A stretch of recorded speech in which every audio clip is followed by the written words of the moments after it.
नमस्कार नमस्कार सम्पूर्ण टिकटकका साथीहरूलाई। आज राम्रो एउटा दाजुभाइ मिलेर भिडियो बनाउँदैछौँ होइन। नयाँ नै हो। खेमसुनचुरी दाईको गीत बजाउन जाँदैछौँ। सम्पूर्ण साथीहरूले लाइक कमेन्ट सेयर गरिदिनु हुन अनुरोध छ। विशेष गरी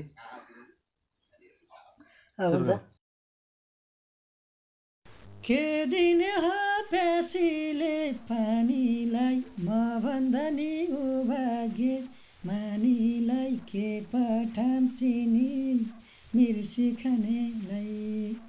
मनैदेखि पठाए सम्झनाको कोसेली, बिर्सी जानेलाई।